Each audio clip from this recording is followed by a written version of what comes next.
What's that picture in the glass? Where is that?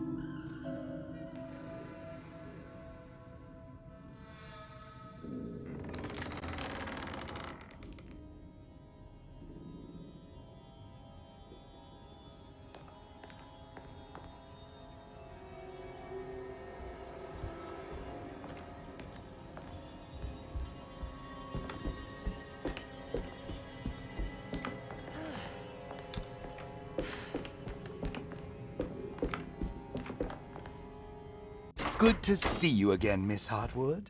Mrs. Thompson told me you were here.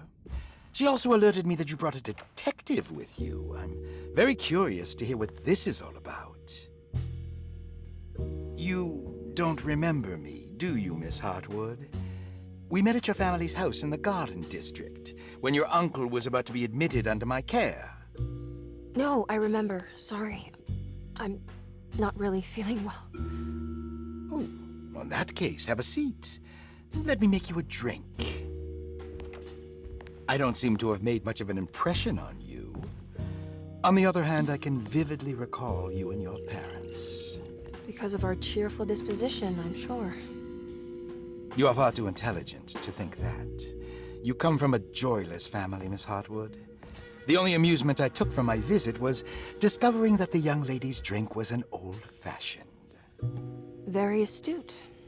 Is that supposed to make you seem attentive or intelligent? Whatever you prefer. Are you ready to tell me why you are here, Miss Hartwood?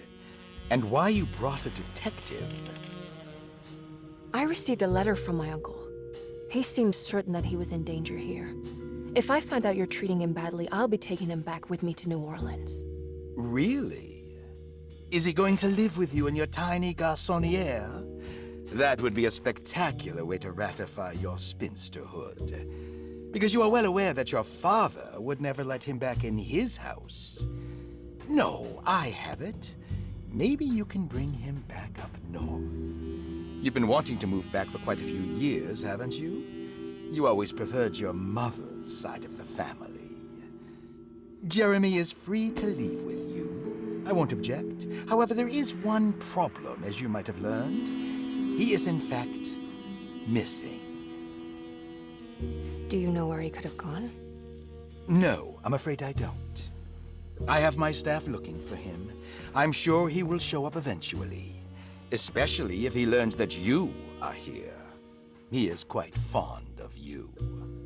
What can you tell me about his condition? I never heard a proper diagnosis. What is your medical opinion of him? Well, let me think.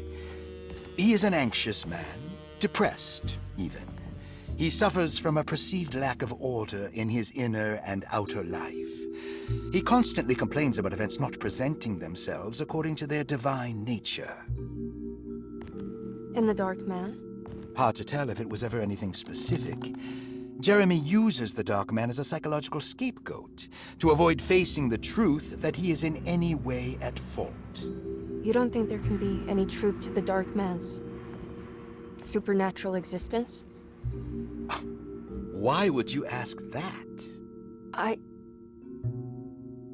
Can we ever be sure? If the Dark Man is some sort of evil presence that is in possession of Jeremy? Well, I assure you, any evidence that you experience supporting that claim is purely delusional. Don't get caught up in mass hysteria, Miss Hartwood. You wouldn't want to take your uncle's place in this hospital, would you? I'll be leaving now, Doctor. I need to keep looking for my uncle. Do so, Miss Hartwood. I'll let you know if he shows up.